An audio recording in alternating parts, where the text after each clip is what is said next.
Good morning दोस्तों। Concrete chapter में building material के एक और टॉपिक है प्रोडक्शन ऑफ कंक्रीट। तो इससे बहुत कम क्वेश्चन आते हैं एसएससी जेई या फिर आरआरबी जेई में, लेकिन बन जाता है यहाँ से क्वेश्चन। और एक अंडरस्टैंडिंग होनी चाहिए एक जूनियर इंजीनियर को इस चीज़ की, ये क्या चीज़ होती है, कैसे हम स्टेप टू स्टेप मिक्सिंग वगैरह जो भी कंक्रीट को हैंडल करते हैं वो चीज़ की प्रोडक्शन ऑफ कंक्रीट कैसे है। मैं सिंपल लैंग्वेज में आपको बताऊंगा, हम ज़्यादा थ्योरी पार्ट पे नहीं जाएंगे क्योंकि उसका कोई यूज़ नहीं है, हम कोई सेमेस्टर एग्जाम नहीं दे रहे हैं। ठीक है, तो बेसिक जो हमारा कि भाई क्वेश्चन भी अटैम्प्ट हो जाए और एक अंडरस्टैंडिंग भी हमें पता चल जाए कि इसमें ये चीज़ है।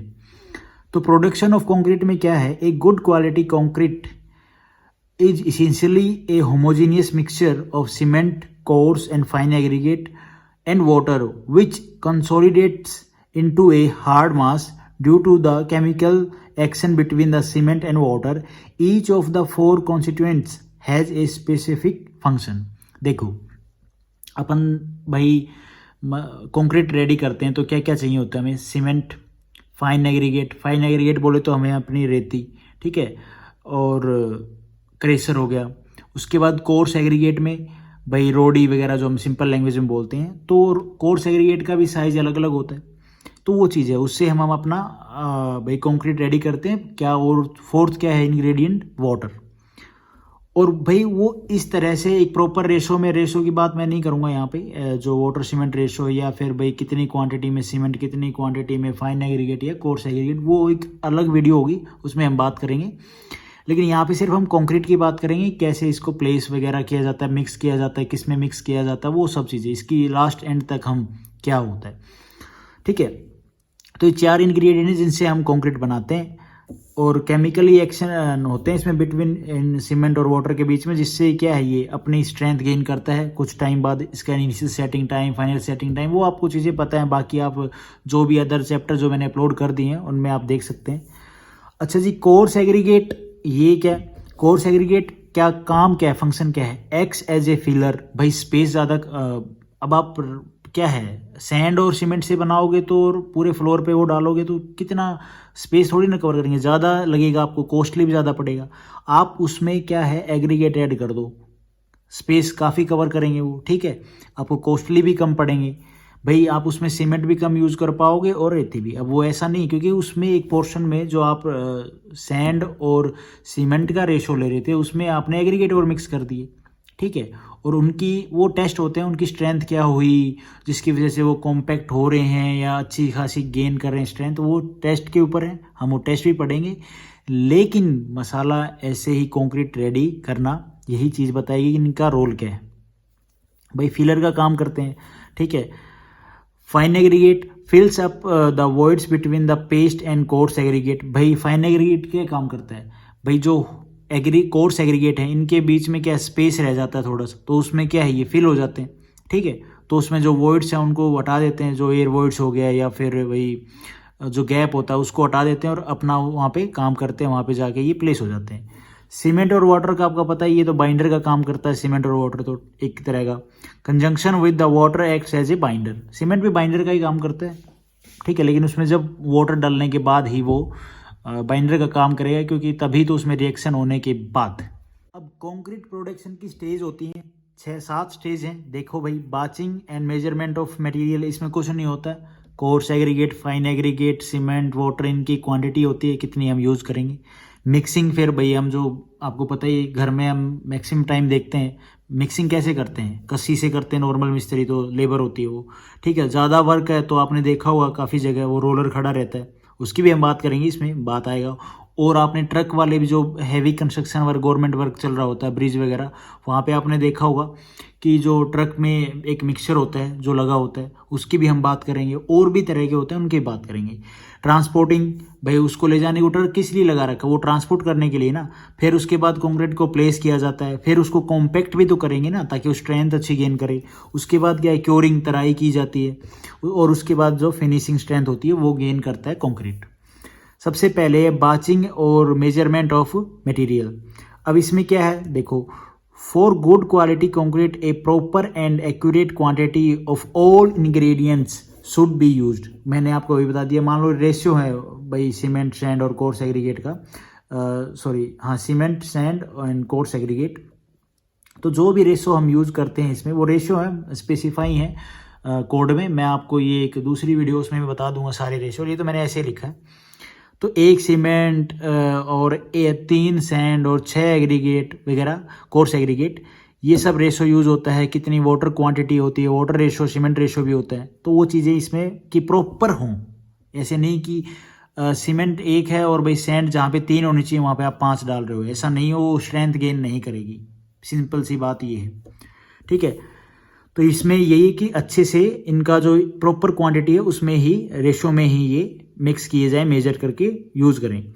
Aggregate cement water should be measured with an accuracy, देखो बता दिया, एग्रीगेट सीमेंट और water should be measured with an accuracy of 3+3% of batching quantity for admixture by -+5%। इसमें ये बात छोड़ो, थ्योरी पार्ट ही, मैं इस पे बात नहीं करूँ। डायरेक्ट बात ये है कि थोड़ा बहुत ऊपर नीचे हो जाए कोई दिक्कत नहीं है, लेकिन 3% 2%, लेकिन उससे ज़्यादा होगा तो फिर भैया थोड़ी दिक्कत आ जाती है, ये बात है। There are 2 prevalent methods of batching. इसमें मेथड ऑफ बाचिंग मतलब क्या है कि भाई आप जो क्वांटिटी ले रहे हो इन सब की, वो किस तरह के मटेरियल किस में काउंट कर रहे हो, काइंड ऑफ वो बात है।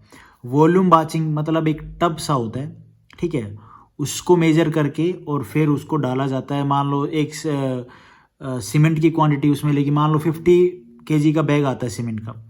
अब उसमें से मान लो कम आपको कंस्ट्रक्शन वर्क है, कम कंक्रीट बनाना है, तो आपको 25 kg सीमेंट लेनी है। तो आप उसको कैसे मेजर करोगे दूसरों के साथ? तो उसके लिए इन्होंने क्या किया, वॉल्यूम के अकॉर्डिंग। वॉल्यूम मान लो एक सीमेंट का, ठीक है, मान लो एक, जैसे कि अपन तो नॉर्मल आपने देखा होगा जहाँ पे घर बनते हैं कि तसले में डाल के करते हैं। 1 तसला सीमेंट भाई, 3 तसले रेती भाई और 3 तसले एग्रीगेट डाल दो, कोर्स एग्रीगेट। तो वैसे ही ये एक बॉक्स होता है जिसकी एक भाई उसका साइज़ होता है। मैं साइज़ आपको इसका बता दूंगा, बाकी मैंने यहाँ पे नहीं लिखा थ्योरी पार्ट में, मैं I am going to tell you. इसका साइज़ तो होता है आई थिंक 35 लीटर कुछ आसपास इसका मेजर किया गया है। मेरे को इसका साइज़ नहीं पता है, वो आप देख लें। तो इसका बस यही है वॉल्यूम बाचिंग का कि वॉल्यूम के अकॉर्डिंग हम जो ग्रेडियंट है उनको यूज कर रहे हैं, ठीक है। तो क्या बोला गया इसमें, फॉर स्मॉल जॉब ओनली, बता दिया। वही जो अपन घर पे देखते हैं जहाँ पे कंस्ट्रक्शन का काम हो रहा होता है, वो तसले के बोलते हैं, सिंपल लैंग्वेज में तसला ही बोलते हैं उसको, या ठीक है बोक्सा कह लो।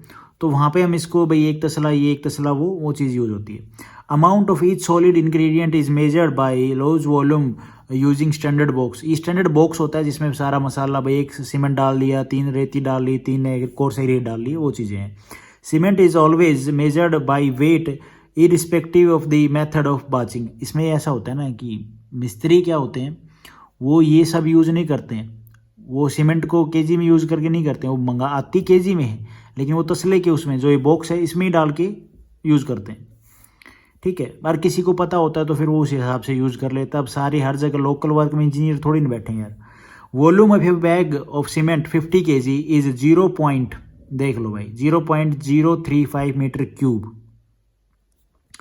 वाटर मेजर्ड इन लीटर, बिल्कुल उसके लिए भी भाई वो कौन टाइप में यूज़ करते हैं, लेकिन मिस्त्री क्या होते हैं लोकल में क्या है, ये स्मॉल वर्क के लिए वो ये सब मेजर करते ही नहीं है वाटर वगैरह। वो अपने हिसाब से हाँ ठीक बन गया मसाला, उनको दिख जाता है वो सही है, वो फिर लगा देते हैं। उनको पता चल जाता है, एक्सपीरियंस होते हैं कि ये सही है, आराम से यूज हो जाएगा। Volume of 1 gauge box is made equal to 0. ये अब यहाँ पे आता है हमारा MCQ, हमारा एग्जाम, कि ये जो क्वेश्चन बन रहा है ना 0.35, यहाँ पे ये पूछ लेगा volume of a bag of cement 50 kg क्या होगी, 0.035 मीटर क्यूब। ये है यहाँ से एग्जाम में क्वेश्चन बनने वाला, ठीक है। और volume of 1 gauge box is made equal to यही 0.035 मीटर क्यूब। ये आपको देखने, ये तो बस एक सिंपल लैंग्वेज अंडरस्टैंडिंग है, आपको पता होना चाहिए। उसके बाद है वे बाचिंग। वे बाचिंग में क्या होता है, मशीन होती है यूँ कह लो, उसमें सारा भाई सीमेंट डाल देते हैं, एग्रीगेट डाल दिया, सैंड डाल दी और वो मिक्स करेगी उसको, that's all. For all important work have weigh batching used, ठीक है। Different type of weigh batcher are used, small work के लिए मैनुअल बाचिंग, ठीक है।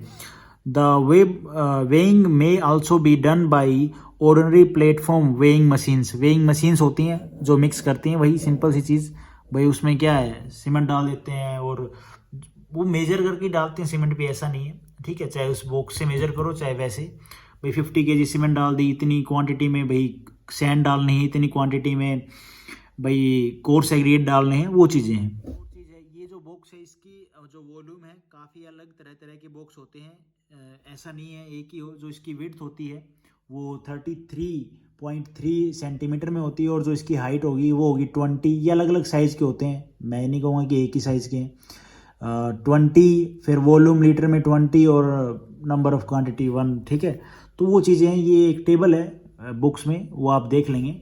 उसके बाद है automatic batching plants ranging from small to large capacity and manually और इलेक्ट्रिकली ऑपरेटेड आर अवेलेबल। आजकल क्या हो गया है, आजकल, हाँ आजकल ही हुआ है, मतलब कुछ सालों से, 10 सालों से लगा लो, अपने इंडिया में मैक्सिमम क्या है, कंस्ट्रक्शन का जो काम होता है ना, हैवी ब्रिज हो गए या फिर और काफ़ी कंस्ट्रक्शन का वर्क चल रहा होता है, तो वहाँ पे क्या है, जो ये मिक्सिंग वगैरह कंक्रीट रेडी होता है वो बाहर किसी साइड पे होता है, ठीक है। वहाँ पे बड़े बड़े प्लांट लगा दिए जाते हैं, आपने काफ़ी जगह देखे भी होंगे। तो वहाँ पे वो सब काम होता है, बाचिंग, मिक्सिंग, कंक्रीट को रेडी करना, और उसके बाद उसको ट्रांसपोर्ट किया जाता है जिस जगह पे डालना है। तो यही बात बोलेगी कि भाई काफ़ी ऑटोमेटिक बाचिंग प्लांट भी हैं, ठीक है, और जो स्मॉल से लार्ज कैपेसिटी वर्क के लिए यूज़ होते हैं और इलेक्ट्रिकली ऑपरेटेड होते हैं वो। उसके बाद भाई हमारा मसाला रेडी हो गया, सूखा मसाला, ठीक है। Cement, fine aggregate, coarse aggregate और वाटर यहाँ पे रखा है। वाटर अभी डाला नहीं है। अब ये तो हो गया, किस में आ गया, बाचिंग में। अब हमने यहाँ पे डाल दिया पानी। पानी डालने के बाद हम इसको क्या करेंगे, मिक्स करेंगे। नहीं, उससे पहले भी हम मिक्स करते हैं, इन तीनों जो इंग्रेडिएंट हैं इनको मिक्सिंग करते हैं, ठीक है, एक दूसरे से। मिक्स करने के बाद कुछ प्रॉपर मिक्सिंग के 2 या 3 मिक्सिंग के बाद, जब है स्मॉल वर्क के लिए कर रहे होते हैं, बड़े वर्क के लिए तो मशीन ऑटोमेटिकली उसको कर देगी मिक्स। उसके बाद हम इसमें डालते हैं वाटर, ठीक है। तो आगे देख लेते हैं, इसमें मिक्सिंग में भी बताया गया है, क्या बताया है मिक्सिंग में। The object of mixing is to make the concrete mass homogeneous and uniform in colour and consistency. बिल्कुल सही बात है।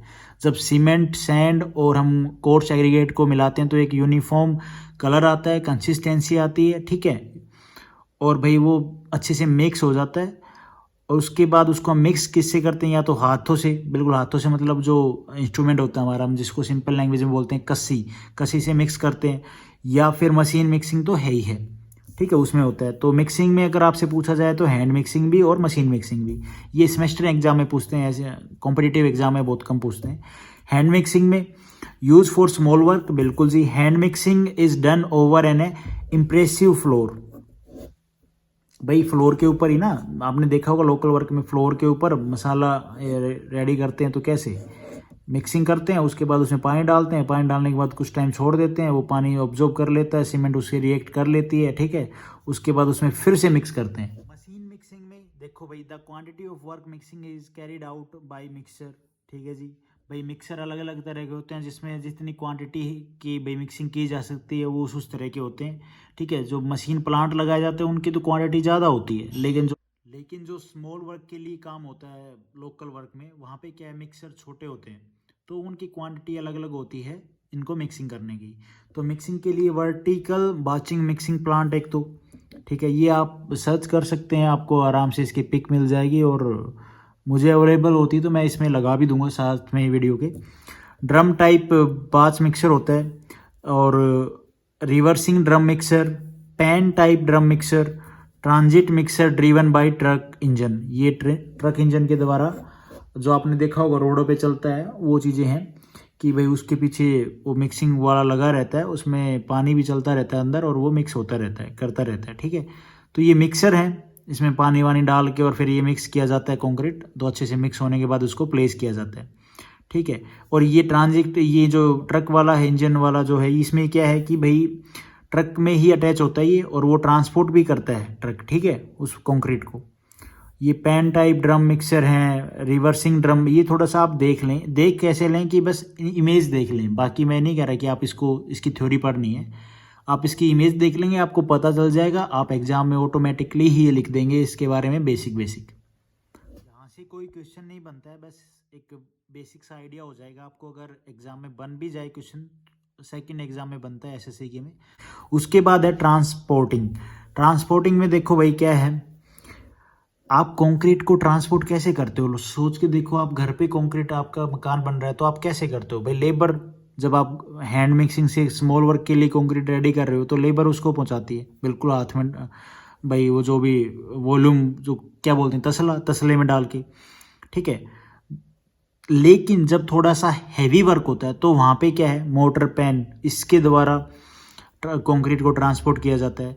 व्हील बोरो के द्वारा, चर्ट्स होते हैं, ड्रम्पर होते हैं, बकेट एंड रोप वेइंग होती है। आपने देखा होगा जब 2 या 3 फ्लोर, जितनी फ्लोर ही होती है इतने लेवल तक, तो इसमें क्या है, बकेट होता है, उसमें रोप लगी होती है और वो बकेट में कंक्रीट डाल दिया जाता है मिक्सिंग करने के बाद, और वो कंक्रीट ऊपर जाता है, ठीक है। बेल्ट कन्वेयर होते हैं जो कंक्रीट को ऊपर लेके जाते हैं पंपिंग के द्वारा। आजकल ये पंपिंग भी बहुत चली हुई है। पंपिंग है कि बड़ी मोटर लगी होती है जो कंक्रीट को खींचती है और फिर भाई आगे जहाँ भी उसको प्लेस करना होता है वो प्लेस कर देती है। तो ये मेथड है ट्रांसपोर्ट की। आप इनको एक बार देख लें, नेट पे भी सर्च कर लें, आपको एक आइडिया हो जाएगा कि हाँ ऐसे एग्जाम में लिखना है। थ्योरी पार्ट आपको अगर नहीं पता है तो। बात है प्लेसिंग। प्लेसिंग में सिंपल सी एक, देखो आपने अगर इंजीनियरिंग का अच्छे से पढ़ा है ना, बेसिक भी पढ़ा है, तो ये तो आप घर में भी देखते हो प्लेसिंग कंक्रीट की कैसे होती है, ठीक है। To achieve quality concrete it should be place with care, securing the homogeneity achieve during mixing and the avoidance of segregation in transport. Placing में ऐसा है कि भाई सिंपल सी बात हम समझे, कंक्रीट हमने रेडी कर लिया है, ठीक है, हमारा मिक्सचर में कंक्रीट रखा है, और भाई आप उसको कुछ टाइम तक, आधा घंटा अगर छोड़ दोगे तो वो क्या है, उसके बाद अपनी इनिशियल जो स्ट्रेंथ है उसको गेन करना स्टार्ट कर देगा। तो यही बताया है कि जब आप कंक्रीट रेडी हो जाए, मिक्स हो जाए, तो उसको आप फटाफट जल्दी से प्लेस कर लें। उसके बाद क्या है, वो स्ट्रेंथ गेन करने लग जाएगा तो उसको हैंडल करना थोड़ा सा मुश्किल होता है। और दूसरा क्या है भाई, कंक्रीट भी देखा जाता है किस तरह का है, हॉट वेदर में काम करने के लिए जहाँ पे काफ़ी गर्म है, और या फिर ड्राई में, वेट में, जहाँ पे सर्दियाँ मौसम ठंडा रहता है ज़्यादा। तो कुछ ये चीज़ें हैं, अगर भाई कंक्रीट में कुछ देर तक रह जाएगा क्या, फिर वो अपनी स्ट्रेंथ स्टार्ट कर देगा गेन करना, ठीक है, उसमें सेग्रीगेशन होने लग जाएगा। तो वो चीज़ें हैं, वो उनके ऊपर थ्योरी में तो मैं क्या बताऊँ, उसमें आप थ्योरी तो बुक से पढ़ सकते हैं, मेन पॉइंट यही था।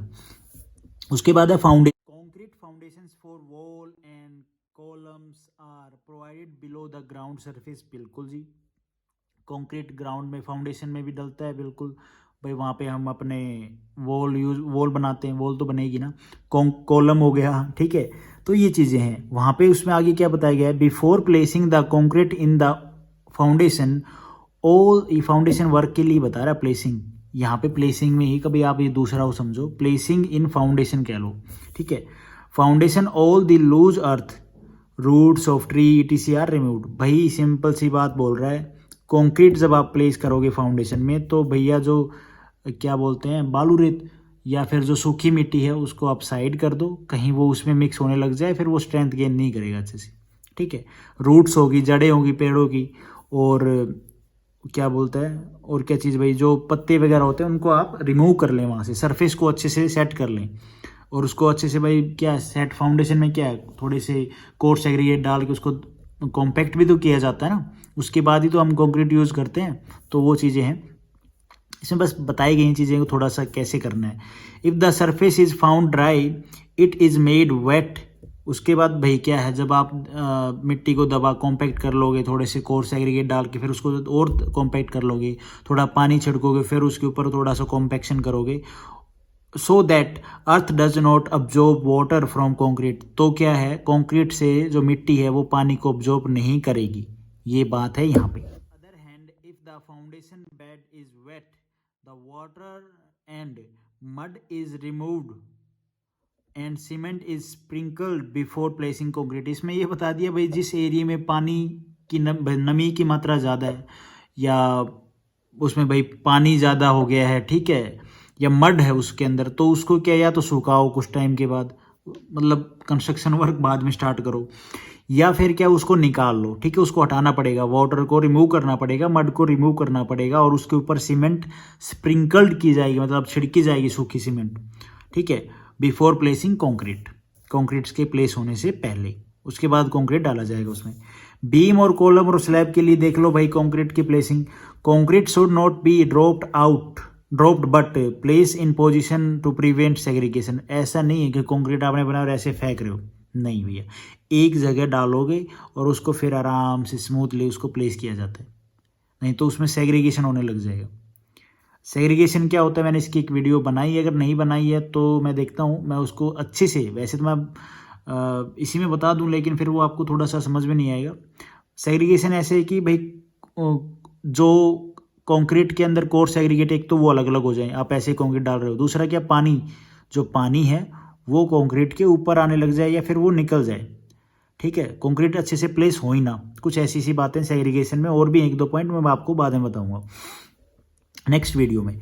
It should be dropped vertically from as a small height as possible. ऐसा नहीं है कि आप 15 फुट की हाइट से कंक्रीट को फेंक रहे हैं, वो नहीं, फिर उसकी स्ट्रेंथ नहीं आएगी अच्छे से। तो उसको क्या है कि वर्टिकली आप उसको स्मॉल हाइट से एज पॉसिबल उसको प्लेस करें।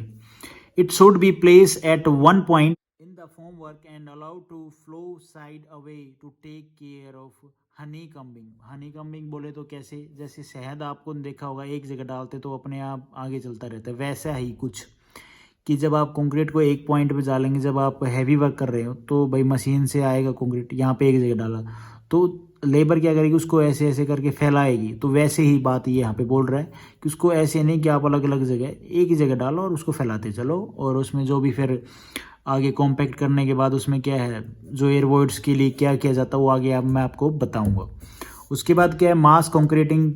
अब मास कंक्रीटिंग बोले तो काफ़ी ज़्यादा कंक्रीट ले करना है, तो वहाँ पे क्या, when the concrete is to be laid in mass as for raft foundation and dam bridge pier etc, concrete is place in layer of 350 to 450 mm thickness.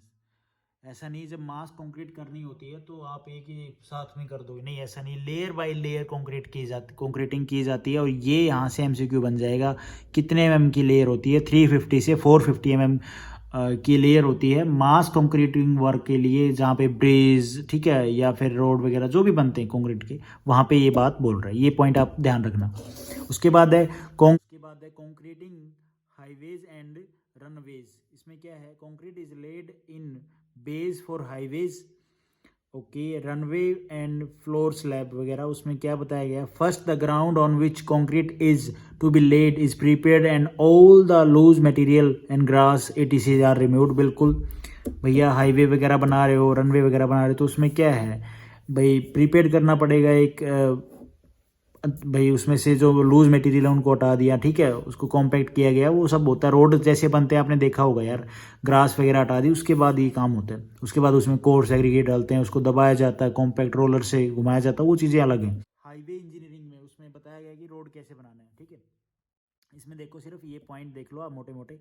The earth is wetted and compacted, भाई पानी छिड़का जाता है फिर उसको compact किया जाता है, and the subgrade over which concrete is to be laid. वही सब ग्रेड्स मतलब क्या है, layer by layer coarse aggregate डाले जाते हैं, उनको कॉम्पैक्ट किया जाता है, फिर सैंड डाली जाती है, कुछ ये वाला प्रोसेस है।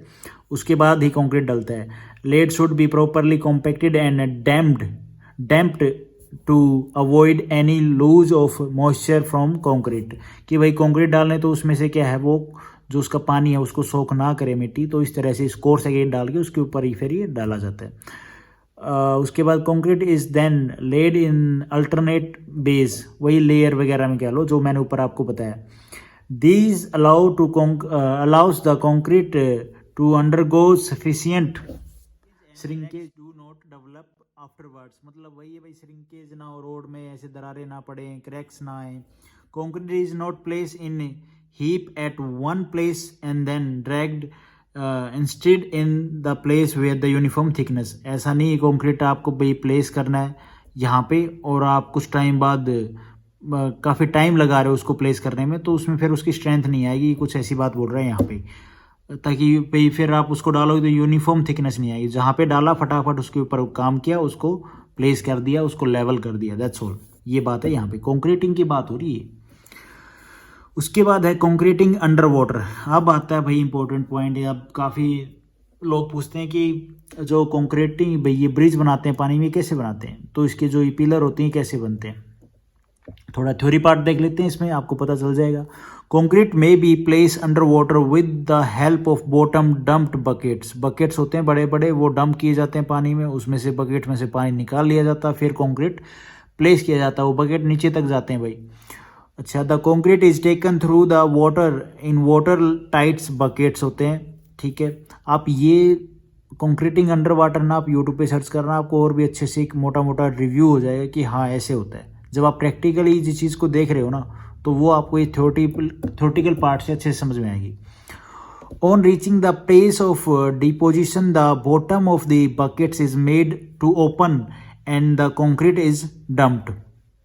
वही बात है, बकेट डालने के बाद उनमें से पानी निकाल लिया जाता है उसको ओपन करके, और फिर उसमें क्या कंक्रीट डाल दिया जाता है। The best method of placing concrete under water is by the use of tremie pipe. अब ये ट्राइमी पाइप क्या होते हैं, यहाँ पे मैं आपको कैसे बताऊँ, आप वीडियो देखें, उसको टॉपिक को पढ़ें, थोड़ा सा तो यार करना पड़ेगा, मैं सारी चीज़ें पेपर पे कैसे बनाता, ठीक है। तो the concrete is poured into through the funnel, and funnel के द्वारा उस कंक्रीट को पोर किया जाता है, नीचे तक जाता है, फनल नीचे तक होती है, ठीक है। कंक्रीट बाहर से बनता है और भाई उसको आता है, वो फनल अंदर जो बकेट्स हैं उनमें जाती है, पाइप्स में, और उसमें वहाँ पे फिर कंक्रीट को छोड़ दिया जाता है और नीचे वो सेट होता आता है, ठीक है। No compaction is required for under water. भाई कॉम्पैक्शन के रिक्वायर्ड तो होती नहीं अंडर वाटर में। रीकॉन्क्रीट as it gets compacted by the hydrostatic pressure of water. भाई कंक्रीट डाला, फिर उसके ऊपर कंक्रीट दोबारा से आएगा, उसके ऊपर क्या है, एक हाइड्रोलिक प्रेशर तो होता ही है वहाँ पे वाटर के अंदर, तो प्रेशर तो लगा ही रहता, तो उसमें कॉम्पैक्ट करने की मतलब करने की ज़रूरत नहीं होती है कि आपको कॉम्पैक्ट करना, वो बस आप डालते रहो कंटिन्यू। कंक्रीट कैन बी, पर कॉम्पैक्शन ज़रूरी भी होती है, काफ़ी जगह पे ज़रूरी होती है। मैं अब यहाँ पे सारी चीज़ें एकदम कैसे बताऊँ, बहुत लंबी वीडियो बन जाएगी। Concrete can also be place under water with the help of pipes and pumps. यहाँ से कोई क्वेश्चन नहीं बनने वाला है, बस मोटा मोटा ऊपर देख लो भी कंक्रीटिंग का जो मैंने आपको बताया ना, जहाँ पे कौन कौन से भाई कंक्रीटिंग अंडर वाटर में, तो बस इसलिए बताई कि आपको थोड़ा सा आइडिया हो जाएगा कि क्या होती है, ठीक है। पंप्स के द्वारा कंक्रीट को भी फिल किया जाता है, अंडर वाटर कंक्रीटिंग की जाती है। उसके बाद आता है कॉम्पैक्शन। कॉम्पैक्शन में आपको ये एक थोड़ा सा प्रोसेस है, बस इसको याद कर लो। मेन है कॉम्पैक्शन किससे की जाती है, कौन कौन से हम वाइब्रेटर यूज़ करते हैं, आपने देखा होगा काफ़ी जगह। तो कॉम्पैक्शन, हैंड कॉम्पैक्शन भी होता है, लोहे का वो होता है, उससे कॉम्पैक्शन करते हैं, ठीक है। वो क्या बोलते हैं उसको, रोडिंग, रैमिंग और टैंपिंग। अभी टैंपिंग में बोले तो टैंपिंग बार होती है, इसका साइज होता है 100x100 mm, और लॉन्ग कितनी होती है 1 mm लॉन्ग, जिसको हम क्या देसी लैंग्वेज में जो भी बोलते हैं, आपके एरिया में आप देख लो। बाकी रोडिंग कितनी होती है, इसका डाया होता है, ये है यहाँ से क्वेश्चन बनने वाले, 16 mm डाया होता है। टैंपिंग का 100 mm और 1 मीटर इसकी लेंथ लॉन्ग होती है। कॉम्पैक्शन बाय वाइब्रेटर यूज़ होते हैं, आपने देख ही लिए होंगे, अगर नहीं देखे हैं तो आप गूगल पे सर्च कर लें। This is the most common and widely use method of compacting concrete for any structural element. Needle vibrator, इसकी जो डाया होता है 20 से 75 mm इसका डाया होता है, लेंथ इसकी होती है 250 से 900 mm तक। फोम वर्क वाइब्रेटर होता है, सरफेस वाइब्रेटर होता है, मैं इसकी इमेज आपके सामने अभी लगा दूंगा। उसके बाद कॉम्पैक्शन ऑफ बाई स्पाइनिंग होता है, ठीक है। ये क्या होता है, मैं आपकी इसको भी एक छोटी सी अगर इमेज मिलेगी तो आपको एक आइडिया हो जाएगा, मैं लगा दूंगा। कॉम्पैक्शन बाई रोलिंग, रोड वगैरह क्या हो, कॉम्पैक्ट किसके द्वारा की जाती है, रोलर्स होते हैं, ठीक है। उसके बाद है क्योरिंग। क्योरिंग में भाई तराई हमें कंक्रीट की करनी होती है ताकि उसकी स्ट्रेंथ अच्छी आए। कितने दिन तक करनी होती है, 28 डेज के लिए करनी होती है, लेकिन कोई करता है नहीं, 4-5 दिन करके बस नसीब, तो इसीलिए उनके जल्दी मकान गिर जाते हैं या फिर वो पापड़े से उतरने लग जाते हैं।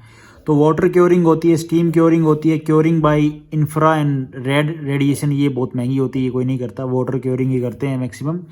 उसके बाद है इलेक्ट्रिक क्योरिंग होती है और केमिकल क्योरिंग भी होती है, लेकिन हम मैक्सिमम कौन सी यूज़ करते हैं लोकल वर्क्स में, जो हमने देखा है बचपन से, वो है वाटर क्योरिंग, तराई। बाद है फिनिशिंग में भैया form work finishing, surface treatments और अप्लाइड फिनिशेस, ये क्या होती हैं, कुछ नहीं है, ये फॉर्म वर्क्स हैं। मान लो आपने कंक्रीटिंग की है, ठीक है, वहाँ पे कुछ एग्रीगेट बाहर निकल आए हैं या फिर एक स्मूथनेस नहीं है, सरफेस जो है बिल्कुल स्मूथ नहीं है, तो वहाँ पे ये चीज़ें यूज़ होती हैं। यहाँ से क्या क्वेश्चन बनेगा, कुछ नहीं बनने वाला, बस एक फिनिशिंग के तौर पे आप याद कर लो कि भाई एक्सटीरियर जो सरफेस होता है कंक्रीट का एलिमेंट का can be modified to give a pleasure looks, मतलब अच्छे लुक लगे वो चीज़ के लिए भाई अच्छी फिनिशिंग देना, स्मूथनेस, वो चीज़ें हैं। तो यही था प्रोडक्शन ऑफ कंक्रीट। होप आपको एक बेसिक सा आइडिया हो गया होगा। Thank you for watching this video.